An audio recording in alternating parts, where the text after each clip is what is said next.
Today's top story from the perspective of someone who's there. You are looking live. This just in. Not my beat.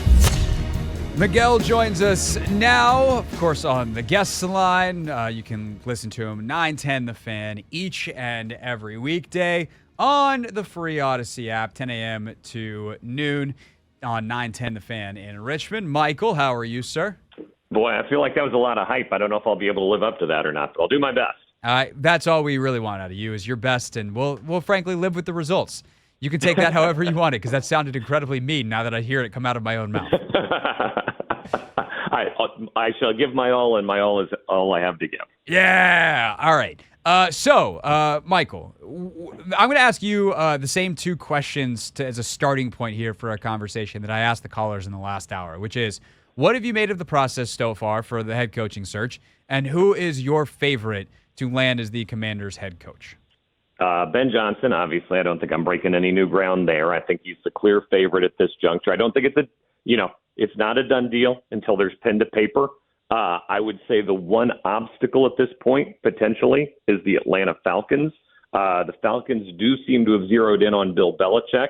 But, things could happen there. That's a guy who is going to want a pretty elaborate agreement in place, is going to have a list of demands, is going to see things a certain way. And if things fall apart at the 11th hour there, it sends everybody back into a game of musical chairs, right? And maybe Atlanta decides, that Johnson's the guy for them. And, all of a sudden everything goes into chaos. That said, I think this is an attractive job. I think he wants the job. I think they want him to have the job. I think the process has gone as smoothly and as quietly as you could hope for, Craig. We don't, not a lot of it has taken place in public, has transpired in public. I think that's a great thing. We talk about like recency bias, right? Like, being biased by things that happen. I do think Dan Quinn is a solid candidate who had a really bad day on national TV. I also think the Ravens defensive guys are having phenomenal days on national TV. So I try not to get too caught up in all that, but I think at the end of the day, you're looking to Detroit on this one. No, I agree with you. And I think that, what you said there at the end is really important, is like what we see on TV is the resume. The resume gets you in the door. The interview gets you the job. Yeah. And my question would be, is there anybody that you think could come out of one of these interviews, or have you heard, even better, Michael, reporting, hey, have you heard, especially in these in-person interviews, these second rounds, or what came out of the virtuals, that somebody set themselves up with another really good interview to potentially pass Johnson in this process, whether it is a Dan Quinn or Raheem Morris? Aaron Glenn's going to get interviewed after or before at the same time as roughly Johnson next week when the Commanders brass flies to Detroit to do those interviews. So, like, what is there anybody else that you would say, like, hey, with a really good interview, like, that person wouldn't surprise me? Yeah, if I'm sprinkling chips around the roulette board, right, I want a couple on Raheem Morris. That's a guy who's just really impressive. And not only that, we talk about this being a thorough process, and this is a thorough process, by the way. Myers and Spielman and Harris and all these guys, they're going to talk to a lot of people, and they're going to gather a lot of information. And the more information they gather, you know this, Greg, the more they're going to like Raheem Morris. Yes. There's a lot to like there. Players love playing for him. And that's not to say they won't like what they hear about Ben Johnson. They're going to like what they hear about him, too. But I think there's a lot of people really banging the drum for Raheem Morris in a way. And I don't want this to sound comparative, but it kind of is, I guess. This is like part two of what you heard about Eric Bieniemy from the Chiefs, right? They really want him to get that job, but it just feels like there's more people going louder for Raheem Morris. Like, hey, this is a guy who needs to be an NFL head coach and deserves a second opportunity and is ready and qualified for that opportunity. I think he will impress in the interview. By all accounts, Eric Bieniemy impressed in his interview. I don't think he's a serious contender for the job. I think that is for reasons that don't involve his qualifications or non-qualifications for the job, just reasons that involve it's time for a fresh start here. And he just got caught up in a bad season at a bad time. I hope he gets another opportunity in the league. He's interviewed with 16 teams now for an NFL head coaching spot. I got to think his number will get called eventually, but, it looks like it may not be in this cycle. Yeah, no, I think that's another good point. Part of our intense calls of the last hour was mostly about Bieniemy, and that is something that I wish I brought up as well, is like the fresh start thing. I think it's very, very real here. And, that's another knock against Eric. That's not necessarily his fault, but it is a reality of the situation. For Morris, too, another quick sidebar, like, I think Raheem is a good reminder to all of these coaches to not take the Carolina job. Like, Raheem Morris, having been a head coach in Tampa, is hurting him more than it is helping him. And it's a reminder that taking the first job offer you get that is available, if you truly think that you can get another one, might not be. And this is like good life advice. Don't just take the first offer when it comes. Take the right offer, because I think that if Raheem Morris hadn't been the head coach in Tampa all those years ago when he was 31 years old or whatever he was, then he wouldn't be available for the Commanders to even consider right now, because he'd be a head coach somewhere else. Yeah, I mean, co-sign that to Mike McDonald in Baltimore, right? Like, all this guy does is shred Kyle Shanahan offenses. It's incredible. Like, I mean, this is the hottest offensive program going in the NFL. Everybody's trying to get a piece of the Shanahan offense. McVay's running it. LaFleur's running it. Bobby Sloat's running it in Houston. All this guy does is shred those offenses every time he plays them. He's 36. He's young. He's hot. He's only going to be hotter. Imagine if he bottles up Mahomes after bottling up, San Francisco on national TV. Don't take a job just because you're offered a job. There will be opportunities for you. Don't you worry about that, buddy. So let's play the game then. Let's go around the NFL. We just get to, I'm going to embrace your radio hostness now instead of your reporter. Oh, there we go. I love it. Michael Phillips with us, of course, MP on the mic, 910 The Fan, 10 a.m. to noon daily in Richmond, and you can listen to his show on the free Odyssey app. So let's dot the map. Ben Johnson's the prediction here.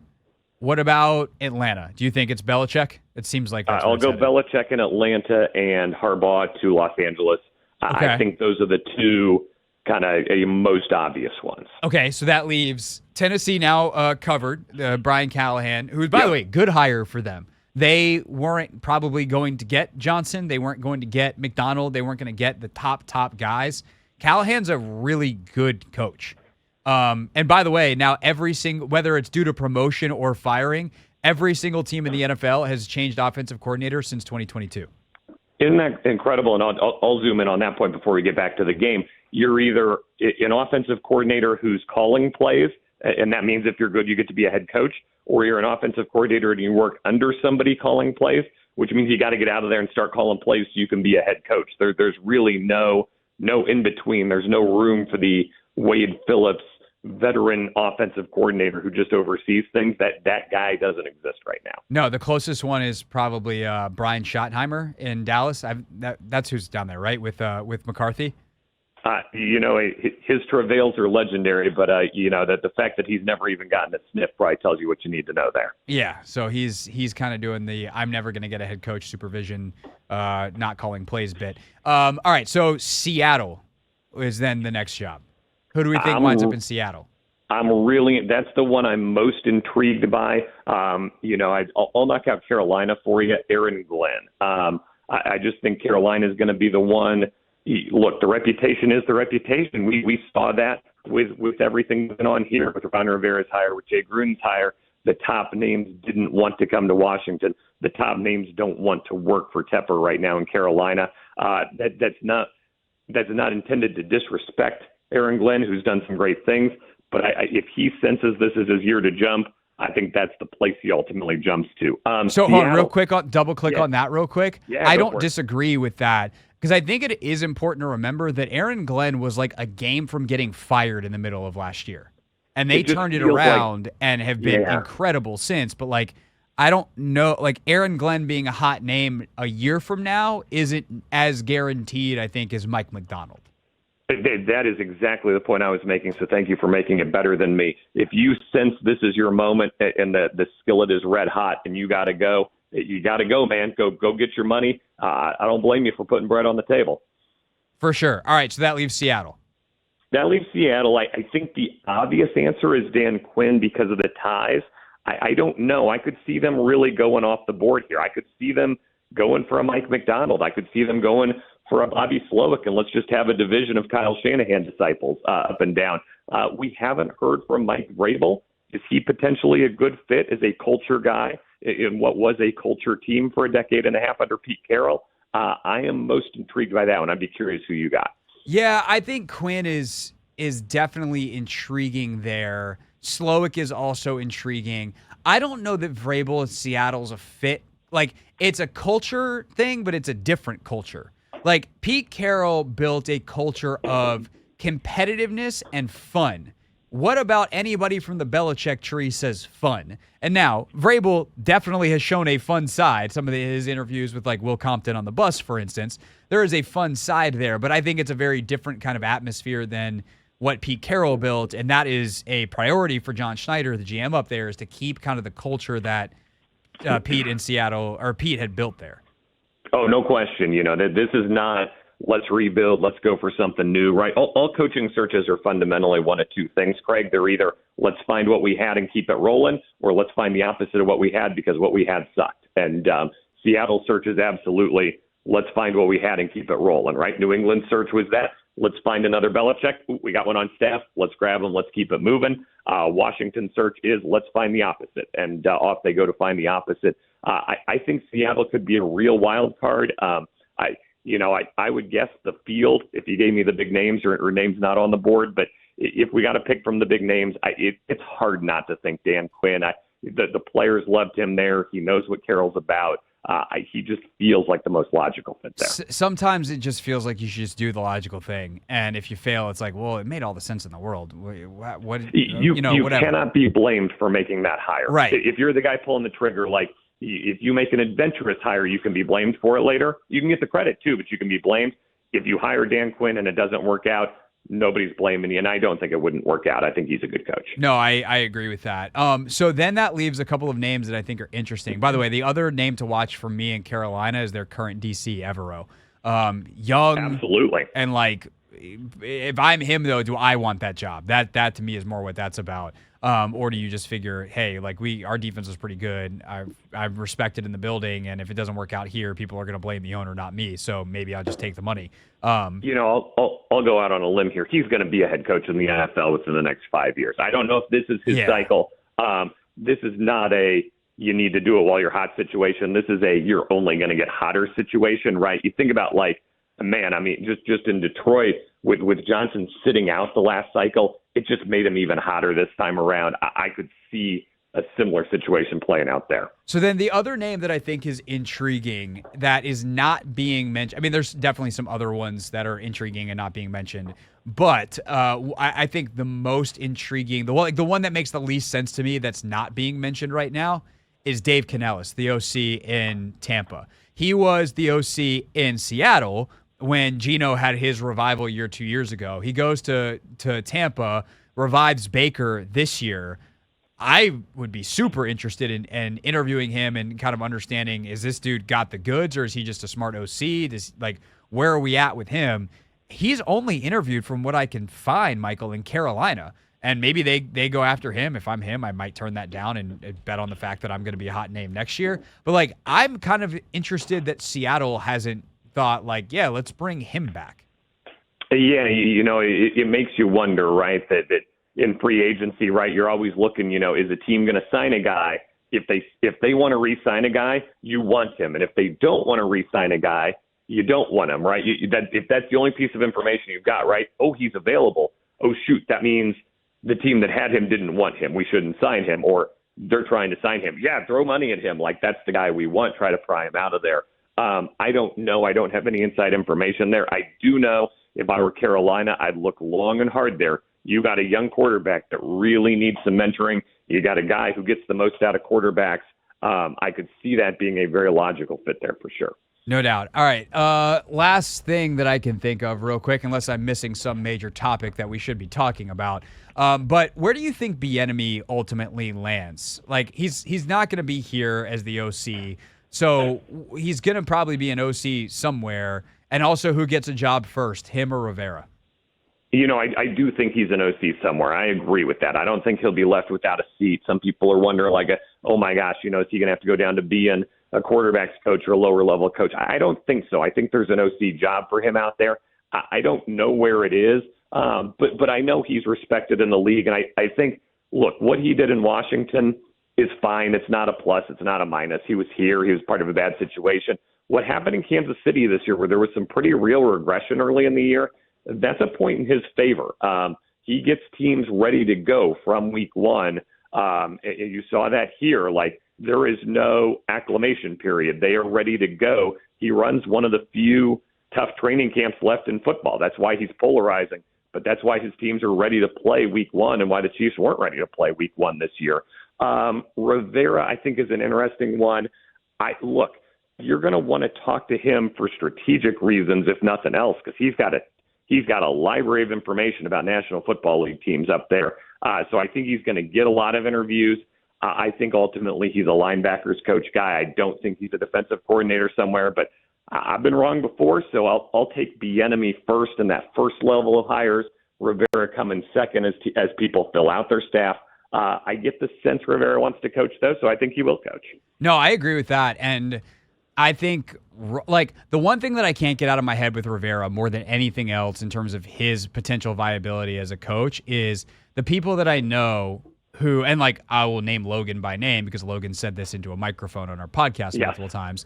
Like, the people that I know, Logan included, but Logan's not the only one, who have actually talked football with Ron, who, like, get past the manager.